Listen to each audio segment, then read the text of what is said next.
السلام علیکم ورحمۃ اللہ وبرکاتہ۔ آپ نے سوال کیا ہے کہ فجر کی نماز قضا ہونے کے بعد صرف 2 فرض پڑھنے چاہیے یا سنت بھی پڑھنی چاہیے۔ عام طور پہ لوگ یہ سمجھتے ہیں کہ جب کوئی نماز قضا ہو جاتی ہے تو اب اس میں صرف فرض ہی پڑھنے ہوتے ہیں، اس میں سنتیں یا اس میں نوافل جو ہے وہ نہیں پڑھنے ہوتے، جبکہ ایسی کوئی بات نہیں ہے۔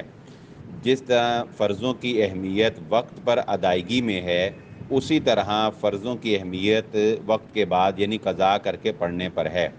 جو سنت کا مرتبہ اور مقام وقت پر ادا کرنے میں ہے، وہی قضا میں بھی مقام و مرتبہ سنت کا وہی ہے، اور یہی معاملہ نوافل کے ساتھ ہے۔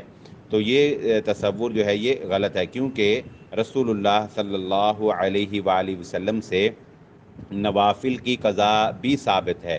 یعنی آپ صلی اللہ علیہ وآلہ وسلم جب رات کو کبھی عبادت نہیں کر پاتے تھے تہجد کی نماز کی، تو آپ صلی اللہ علیہ وآلہ وسلم بعد میں اس کی قضا اگلے دن 12 رکعت پڑھا کرتے تھے، یہ صحیح احادیث میں موجود ہے۔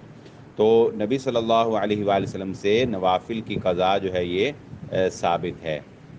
تو اس سے یہ پتہ چلا کہ جو درجہ وقت پر ادا کرنے کا ہے فرض سنت نفل کا، وہی درجہ وقت کے بعد ادا کرنے کا ہے۔ یعنی فرائض جو ہیں ان کے ترک پر تو انسان گناہ گار ہوتا ہے، اور جو نوافل ہیں اگر ان کی ادائیگی کی جائے تو انسان کو ثواب ہے، بہت زیادہ اجر ہے، لیکن اگر ان کی ادائیگی نہیں ہوتی تو انسان گناہ گار نہیں ہے۔